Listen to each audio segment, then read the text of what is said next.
Hello guys, this is Adil and welcome to the YouTube channel mister pharmacist. तो guys, आज हम बात करने वाले हैं लोपेरामाइड टैबलेट के बारे में, जिसको हम जनरली डायरिया या फिर दस्त में यूज करते हैं। बट लोपेरामाइड टैबलेट के एक्शन जानने से पहले हम ये जान लेते हैं कि डायरिया या दस्त होता क्या है और इसको हम किस तरह से मैनेज कर सकते हैं। सो बिना टाइम वेस्ट करते हुए लेट्स गेट स्टार्ट। तो स्टूल का अनयूजुअली बहुत ज्यादा वाटर कंटेंट के साथ इनमें मिनिमम 3 से ज्यादा बार पास आउट होना डायरिया या दस्त हो सकता है। अब ये दो टाइप का होता है, एक्यूट डायरिया और क्रोनिक डायरिया। अगर आपका जो डायरिया है वो 2 हफ्ते के अंदर अंदर ठीक हो जाता है तो उसको हम एक्यूट डायरिया कहेंगे, और अगर वो 2 हफ्ते से ज्यादा टाइम लेता है तो उसको हम क्रोनिक डायरिया कहेंगे।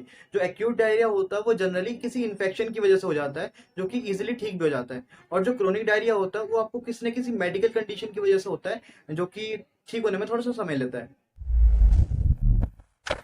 तो डायरिया को मैनेज करने के 5 मेथड होते हैं। सबसे पहला ओआरएस। हमारी जो बॉडी होती है डायरिया की वजह से डिहाइड्रेट हो जाती है, बहुत सारे इलेक्ट्रोलाइट और पानी उसमें लूज हो जाता है, तो इसलिए हमें ओआरएस का इंटेक करना पड़ता है बॉडी को रिहाइड्रेट करने के लिए।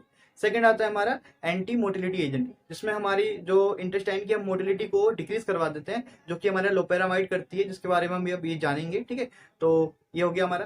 थर्ड होता है हमारा एंटी माइक्रोबियल एजेंट। जैसे कि हमारा एक्यूट डायरिया है वो किसी न किसी इन्फेक्शन की वजह से होता है, किसी न किसी माइक्रोब्स की वजह से होता है, तो हम एंटी माइक्रोबियल एजेंट देकर उसको ठीक कर सकते हैं। फोर्थ होता है हमारा एंटी सिक्रीटिंग एजेंट। देखो, जो हमारी इंटेस्टाइन होती है उसमें बहुत ज्यादा पानी आ जाता है, इसकी वजह से जो हमारा स्टूल हो जाता है वो वाटरी हो जाता है और फिर वो डायरिया की शक्ल ले लेता है। ठीक है, तो हमें क्या करना है कि इंटेस्टाइन में से सारा पानी जो है वापस से एब्जॉर्ब करना है, तो सिक्रीट नहीं होने देना उसको। तो एंटी सिक्रीटिंग एजेंट डालना पड़ेगा, जो कि हमारा जो पानी है उसको लार्ज इंटेस्टाइन से वापस से हमारे ब्लड में ले आएगा। ठीक है, तो यहीं पे हमारे रेसिप्रोटरी काम करती है। और लास्ट हमारा होता है प्रोबायोटिक्स। प्रोबायोटिक में जनरली यीस्ट या बैक्टीरिया होते हैं, जो कि हमारे लिए यूजफुल होते हैं और हमारे पैथोजन से फाइट करने में हमारी हेल्प करते हैं।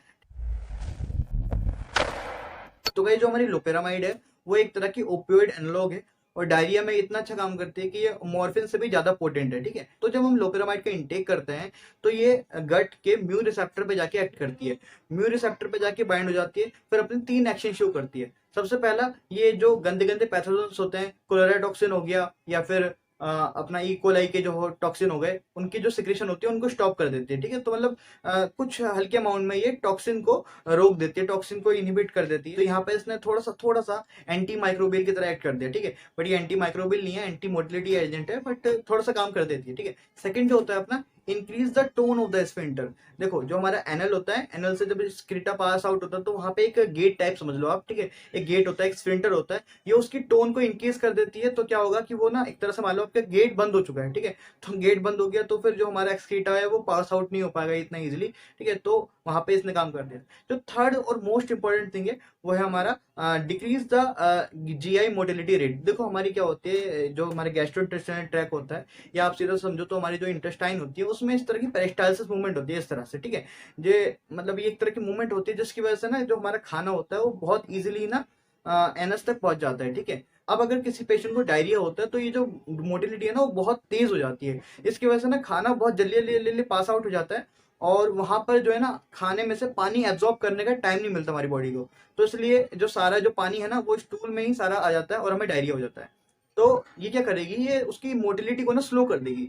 मतलब जो खाना तेज तेज तेज पास हो रहा था, ये उसको धीरे धीरे धीरे धीरे पास करवाएगी, मतलब धीरे धीरे मूवमेंट करवाएगी वो। तो इससे क्या होगा, हमारी जो बॉडी है उसको टाइम मिल जाएगा पानी एब्जॉर्ब करने का इंटेस्टाइन से। ठीक है, तो इस तरह से जब जीआई मोटिलिटी डिक्रीज हो गई तो बॉडी ने सारा का सारा पानी एब्जॉर्ब कर लिया, और फिर जो हमें स्टूल आएगा वो उतना ज्यादा सॉफ्ट अब नहीं आएगा जितना पहले आ रहा था। ठीक है, तो इस तरह से ये डायरिया में इफेक्ट करती है। ठीक है, अगर इसके फेमस ब्रांड नेम की बात करें तो इमोडियम इसका काफी ज्यादा फेमस ब्रांड नेम है, और बाकी ये आपको लोपा नाम से भी मिल सकती है, और भी बहुत सारे नेम होते हैं, आप नेट पर सर्च कर सकते हैं। बाकी आप अगर लोपेरामाइड जाके सीधा बोलेंगे केमिस्ट पे तो आपको ये इजीली मिल जाएगी। ठीक है, ओवर द काउंटर ड्रग है, बहुत इजीली मिल जाती है बिना के प्रिस्क्रिप्शन के।